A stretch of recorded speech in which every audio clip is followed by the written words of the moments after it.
લેક્ચરમાં રંજક કણો વિશે વાત કરતા હતા. એમાં આપણે રંગહીન કણ વિશે વાત કરી હતી.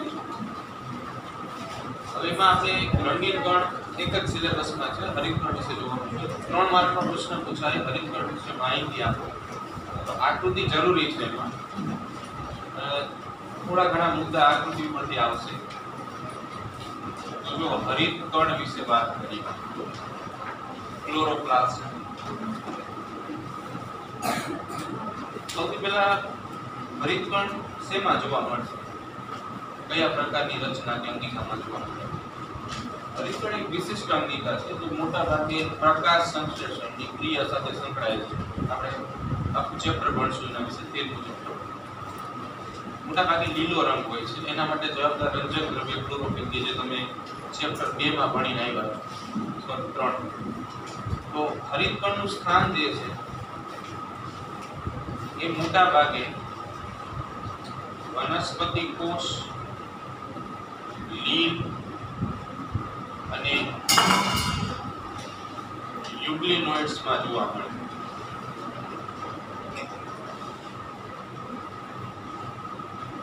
વનસ્પતિ કોષની અંદર જોવા મળે, લીલના કોષોની અંદર જોવા મળે, યુગ્લિનોઇડ્સમાં જોવા મળે. દરેકમાં હરિતકણ જોવા મળે. પ્રકાશ સંશ્લેષણ ક્રિયા સાથે સંકળાયેલ છે. હરિતકણ મોટા ભાગે અલગ અલગ સંખ્યામાં અલગ અલગ સજીવમાં જોવા મળે. કાર્ય પહેલા આપણે લખી નાખીએ. પ્રકાશ સંશ્લેષણ માટે ઉપયોગી છે.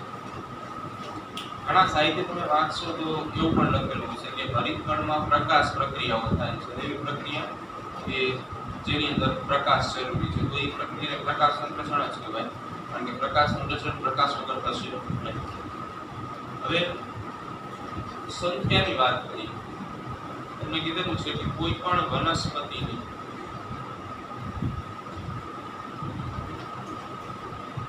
મધ્ય પર્ણપેશી માં 20 થી 40 જેટલા હરિતકણો આવેલા હોય છે.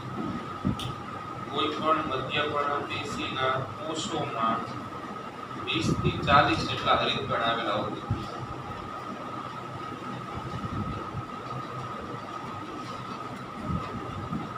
પેશીના કોષોમાં 20 થી 40 જેટલા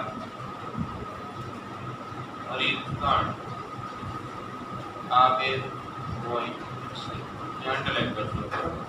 નાખેલું છે મધ્ય પર્ણપેશીના કોષોમાં 20 થી 40 જેટલા હરિતકણ આવેલા હોય છે. જ્યારે ક્લેમિડોમોનાસ એક કોષી લીલ છે, બરાબર, એમાં એક હરિતકણ જોવા મળે. આપ્યું છે ક્લેમિડોમોનાસમાં એક હરિતકણ જોવા મળે. ક્લેમિડોમોનાસ એક કોષી લીલ છે કે જે લીલનું દેહ માત્ર એક જ કોષનું બનેલું હોય ને એક કોષી લીલ કહેવામાં આવે. બંને પોઈન્ટ આપણે સમજીએ. પહેલા આપણે મધ્ય પર્ણપેશીની વાત કરીએ. તો આપણને ખબર હોય કે મધ્ય પર્ણપેશી શું છે. કોઈ પણ પર્ણ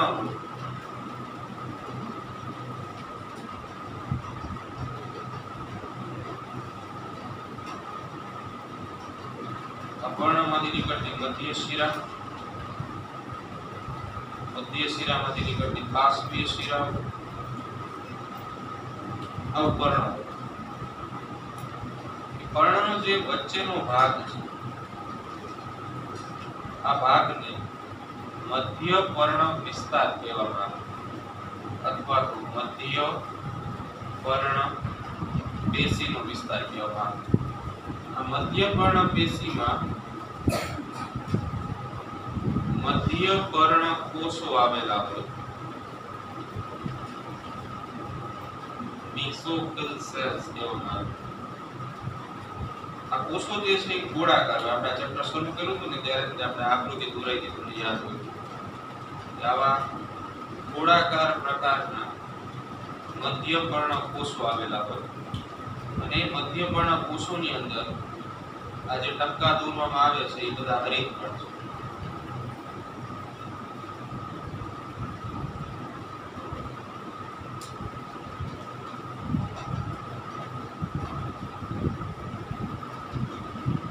મધ્યપર્ણ કોષ અને આ હરિતકણ.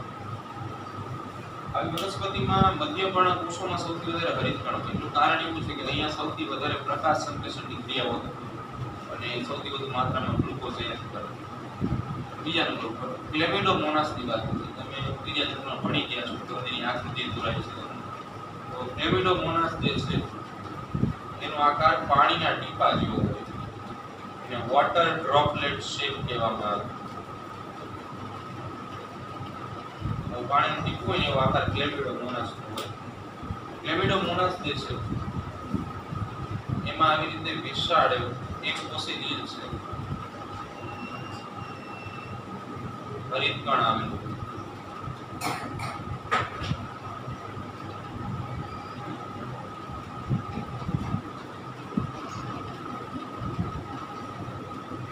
આ આખું હરિતકણ.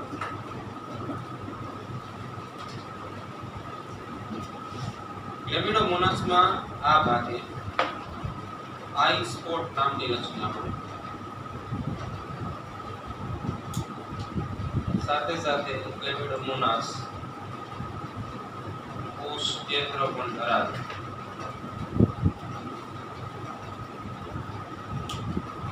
અને એની અંદર ખોરાક સંગ્રહી રચના પણ આવેલી હોય.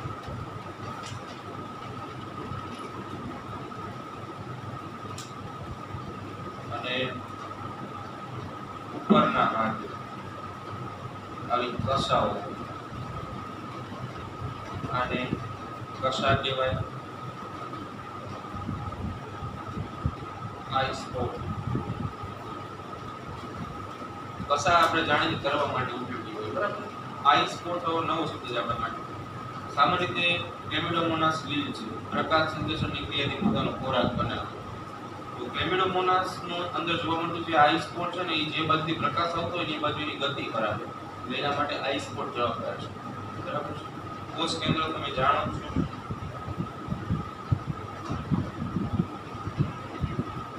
આ ગ્રીન કલરનું પોર્શન જે છે એને હરિતકણ કહેવામાં આવે. અને જે આ બ્લુ કલરનો ભાગ છે પ્રોભુજક કહેવાય, જે ખોરાકનો સંગ્રહ કરે. વધારાનો જે ખોરાક બને એનો સંગ્રહ પ્રોભુજક નામની રચના ક્લેમિડોમોનાસમાં કરે. તો એમાં માત્ર એક જ હરિતકણ જોવા મળે. હવે જો હરિતકણની લંબાઈ અને પહોળાઈ, લંબાઈ જો અંડરલાઈન કરો, લંબાઈ શું હોય કે 5 માઇક્રોમીટર થી 10 માઇક્રોમીટર આપેલી છે. સાથે સાથે એની પહોળાઈ આપેલી છે, એ અંડરલાઈન કરો, 2 માઇક્રોમીટર થી 4 માઇક્રોમીટર. એની બે પ્રશ્ન આવી દે MCQ માં પૂછાઈ શકે કે હરિતકણની લંબાઈ અને પહોળાઈ જણાવો. બીજું કે એના આકારો, હરિતકણના આકારો નીચે અંડરલાઈન કરો. હરિતકણ અલગ અલગ પ્રકારના સજીવોમાં અલગ અલગ આકારના હોય છે. એમાં સામાન્ય આકારો પહેલા આપણે જોઈએ. અંડાકાર, ડિંબાકાર, લેન્સ આકાર, ગોળાકાર, પટ્ટી આકાર આપેલો છે. આવી ગયા બધા.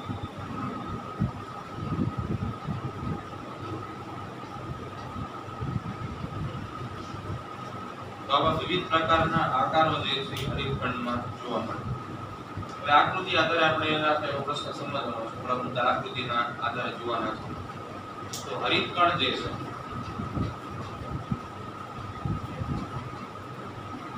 હરિતકણ બેવડા પટલ ધરાવે છે.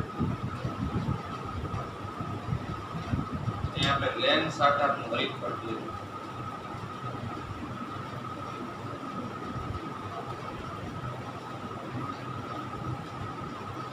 આ હરિતકણ આ એનું અંતઃ પટલ છે. એક્ઝેક્ટલી ઉપરની બાજુએ બાહ્ય પટલ આવેલું.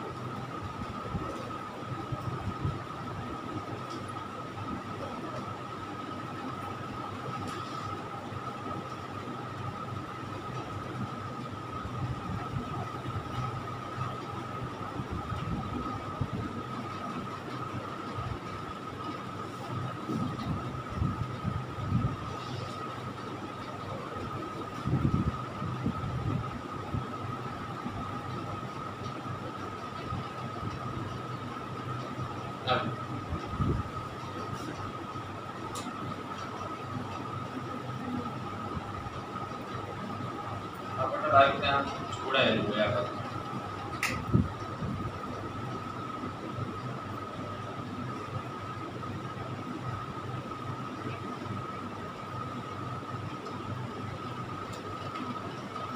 આ જે છે એને આપણે નામ આપશું બાહ્ય પટલ અથવા બાહ્ય સ્તર અથવા બાહ્ય આવરણ.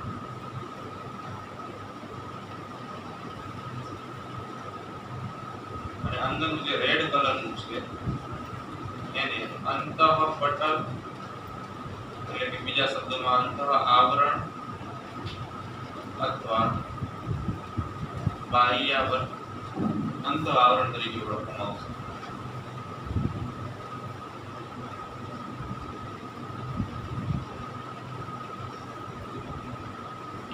તમને એમાં લખેલું છે અંડરલાઈન કરો. અંતઃ આવરણ જે છે એ પ્રવેશશીલતાનો ક્રમ તમને આપ્યો છે. અંતઃ આવરણ ઓછું પ્રવેશશીલ છે એવું લખેલું છે. જોવો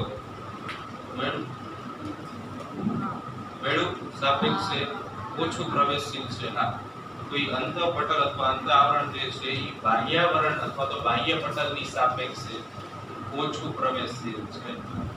એટલે બાહ્ય પટલ કરતા ઓછું પ્રવેશશીલ હશે. હવે જે અંદરનું આવરણ છે એની અંદર ઘણી બધી વિશિષ્ટ રચના જોવા મળે છે. એની વ્યાખ્યા આપણે લખવાની છે. તો સૌથી પહેલા એમાં સિક્કા જેવી ગોળ રચના જોવા મળે છે. સિક્કા જેવી રચના. આ સિક્કા જેવી રચનાને થાઇલેકોઇડ કહેવામાં આવે. શું કહેવાય આને? આને કહેવામાં આવે થાઇલેકોઇડ. એની વ્યાખ્યા આપણે અહીંથી લખી. થાઇલેકોઇડની વ્યાખ્યા લખી.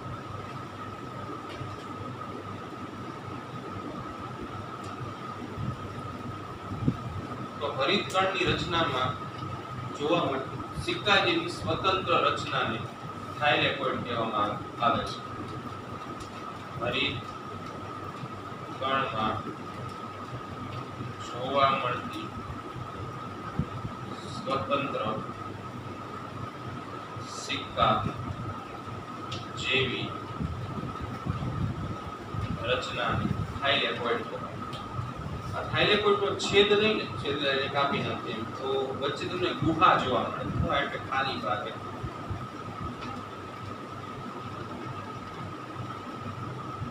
આવો ભાગ જોવા મળે, ગુહાનો ભાગ.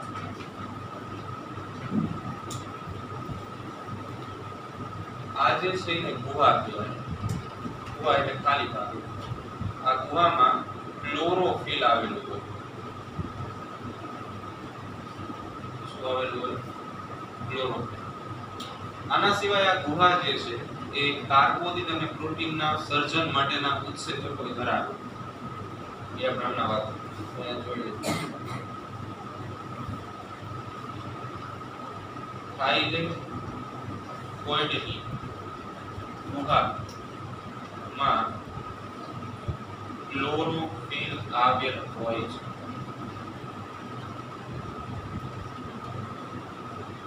તથા તેમાં પ્રોટીન અને કાર્બોદિતના સર્જન માટેના ઉત્સેચકો આવેલા હોય છે.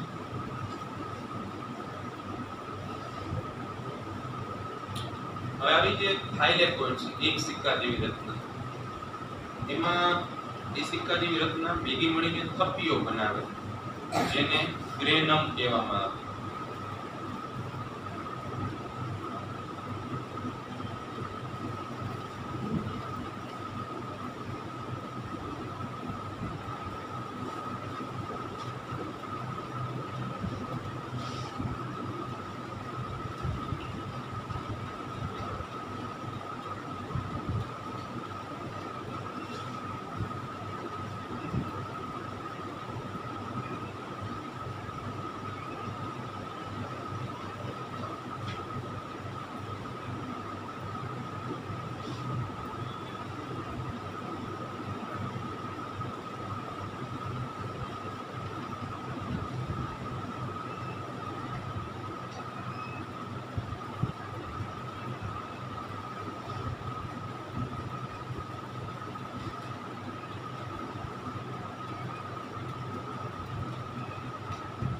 આવી રચના હોય આને થપ્પી જેવી રચનાને ગ્રેનમ કહેવામાં આવે છે. આપણે પેલા એની એક વ્યાખ્યા લખી ના ગ્રેનમ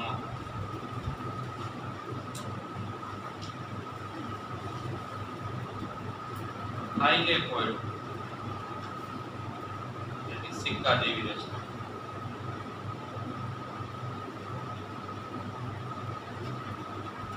ની થપ્પીઓને ગ્રેનમ તરીકે ઓળખવામાં આવે. આ એક વચનના શબ્દ છે. આજે આપણે તો દોરું ને ગ્રેનમ કહેવાય.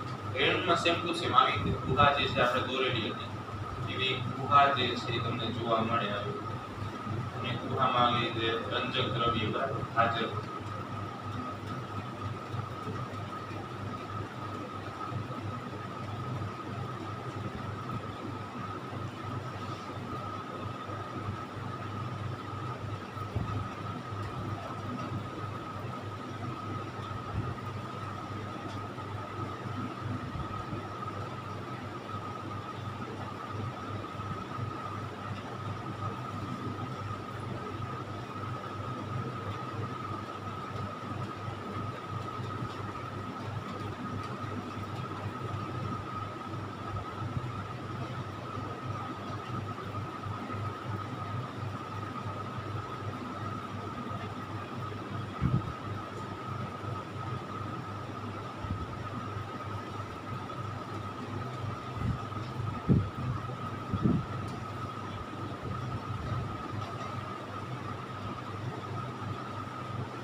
પહેલા આપણે એક વ્યાખ્યા જોઈ થાઇલેકોઇડ. આ જે એક રચના છે આને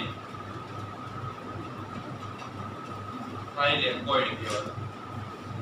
પછી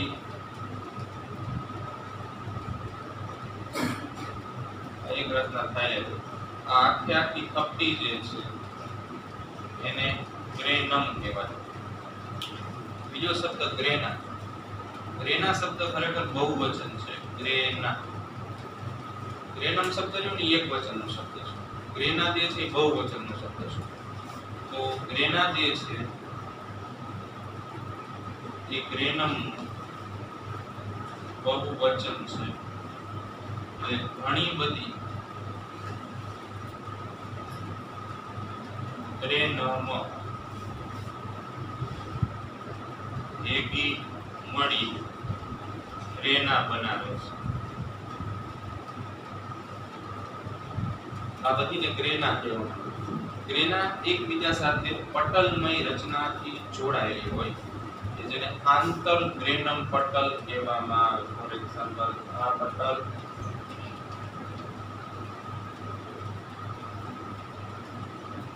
બીજું પટલ ત્રીજું પટલ ચોથું પટલ એને આંતર ગ્રેનમ પટલ કહેવામાં આવે.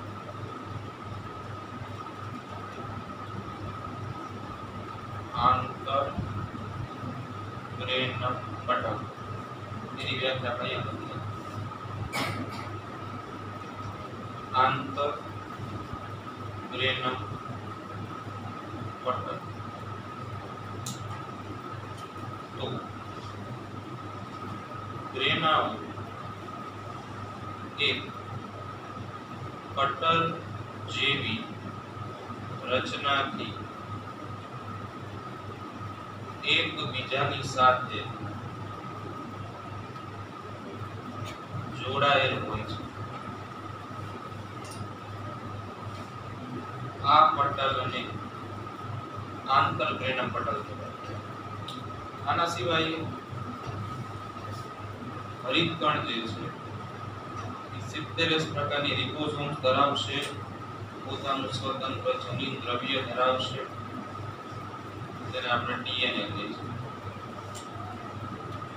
બાકીનો જે વિસ્તાર છે, આપણે કાલે કણાક સૂત્ર માટે આધારક શબ્દ વાપર્યો હતો અને એના માટે આપણે બીજો શબ્દ મેટ્રિક્સ કીધો હતો. કણાક સૂત્રનો જે આધારક ખાલી ભાગ છે એને મેટ્રિક્સ તરીકે ઓળખવામાં આવે છે. એવો જ ખાલી ભાગ જે છે અહીંયા હરિતકણમાં હશે, જેને સ્ટ્રોમા કહેવાય. એટલે આ આધારકના જે ભાગ છે એના નામ અંગિકા અનુસાર બદલાય, એટલે ખાસ ધ્યાન રાખવાનું. કણાક સૂત્રનો આધારકનો ભાગ મેટ્રિક્સ તરીકે ઓળખાય, જ્યારે હરિતકણ છે એનો આધારકનો ભાગ સ્ટ્રોમા તરીકે ઓળખાય. આ જે ખાલી ભાગ છે સ્ટ્રોમા કહેવાય. આ જે છે પેલા આપણે લખી નાખ્યા અને રિબોઝોમ કહીશું. હરિતકણની અંદર 70S પ્રકારની રિબોઝોમ આવેલી હોય, 70S. આ જે છે એ જનીન દ્રવ્ય ડીએનએ, આ સ્ટ્રોમા, એ જેને આપણે આધારકનો ભાગ કહીએ છીએ, સ્ટ્રોમા આવેલો. આટલી રચના જે છે હરિતકણમાં હોય, તમારે ઓળખમાં થશે. બીજું જોઈ લે આપણે બાકીનું.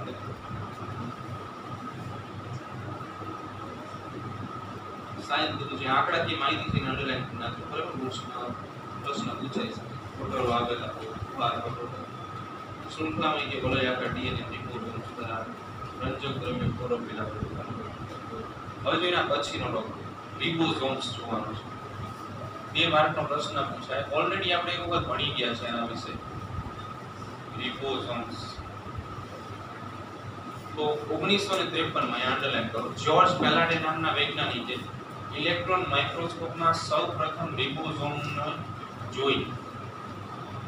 George Palade, father of cell biology, આપણે ચેપ્ટર શરૂ કર્યું ત્યારે લખાય તો યાદ હોય.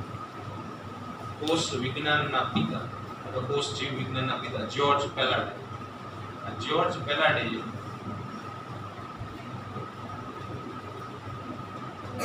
ઇલેક્ટ્રોન માઇક્રોસ્કોપ, એને શોર્ટમાં EMI કહેવાય, EM, બરાબર. તો આ ઇલેક્ટ્રોન માઇક્રોસ્કોપ દ્વારા રિબોઝોમ્સ જોવામાં આવે. ખાસ એક અંડરલાઈન આપણે કરશું કે રિબોઝોમ RNA એટલે કે રિબો ન્યુક્લિક એસિડ અને પ્રોટીનથી બનેલી. આ બંને ભેગા થવાથી રિબોઝોમ્સ બને. RNA એટલે રિબોન્યુક્લિક એસિડ અને પ્રોટીન બે ભેગા થવાથી શું બનશે? રિબોઝોમ્સ બનશે. રિબોઝોમ્સ 2 પ્રકારની આપણે અભ્યાસમાં લેવાની છે. તો એમાં રિબોઝોમ્સ 2 પ્રકારમાં પહેલા નંબર ઉપર આપણે અભ્યાસ કર્યો તો આદિ કોષ કેન્દ્રીય સજીવો માટે 70S પ્રકારની રિબોઝોમ્સ. અત્યારે આપણે સુકોષ કેન્દ્રી માટે અભ્યાસ કરશું 80S પ્રકારની રિબોઝોમ્સ.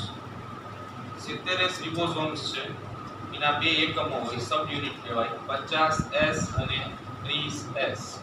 જ્યારે 80S ના બીજા 2 સબ યુનિટ છે, 60S અને 40S. આજે 60S અને 50S જે છે એને મોટો સબ યુનિટ કહેવામાં આવે, એટલે કહેવામાં આવે લાર્જ યુનિટ અથવા મોટો એકમ.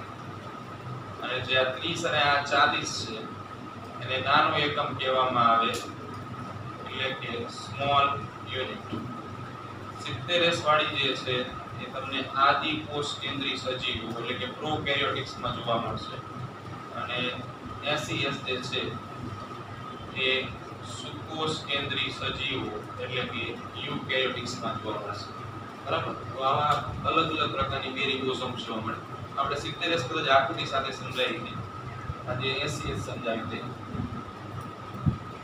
તો જે મોટો એકમ છે એ 60S જે છે મોટો એકમ કહેવાય, લાર્જ યુનિટ કહેવાય 60S. અને એની ઉપર આવો નાનો એકમ જે છે 40S જોડાઈ જાય. 2 ભેગા થઈ જાય એટલે શું થાય કે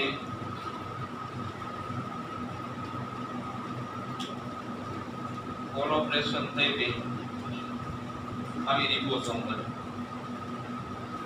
આટલો જે પોર્શન છે 20S નો હોય એટલે અહીંયા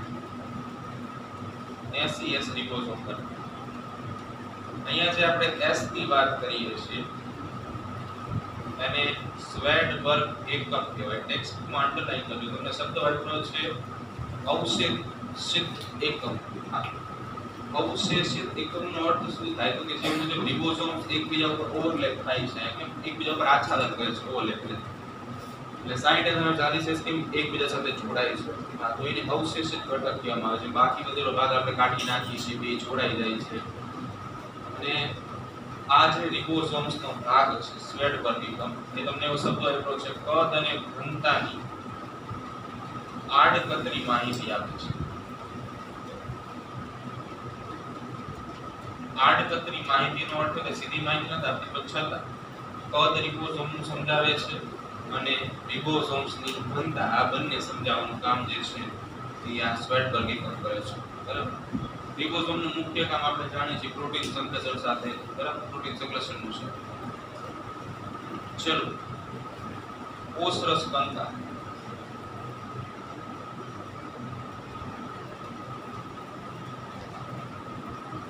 જે રીતે આપણા શરીરની અંદર આધાર આપવા માટે કંકાલ તંત્ર હાડકાઓનું તંત્ર આવેલું છે એવી રીતે કોઈ પણ કોષને આધાર આપવા માટે કોષરસ કંકાલ આવેલો હોય કે જે ખાસ કરીને તંતુમય પ્રોટીનના બનેલા હોય. કોષ રસ કંકાલ તંતુમય પ્રોટીનની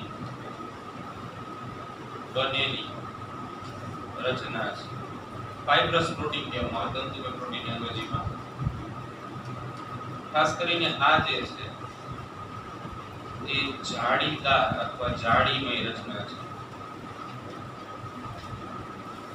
કે આંતરડાઓ ઘણા બધા ભેગા થશે એટલે જાલિકા બનાવશે અને એના કારણે ખાલી બકેટ જેવી રચના હોય આપણે કોષરસ કંકાલ. એની અંદર કેમ પછી કોષ રસ આવે અંગિકાઓ આવે બધા ભેગા થઈને આખો સંયુક્ત કોષ બનાવે. આની રચનામાં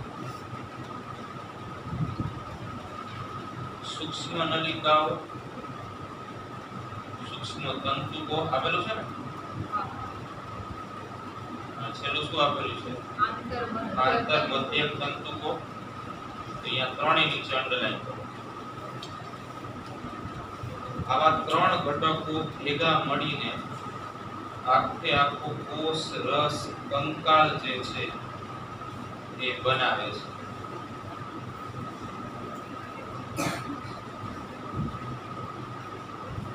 કોષરસ કંકાલના બંધારણીય ઘટકો આ બધા ભેગા થાય એટલે કોષરસ કંકાલ જે છે બનશે.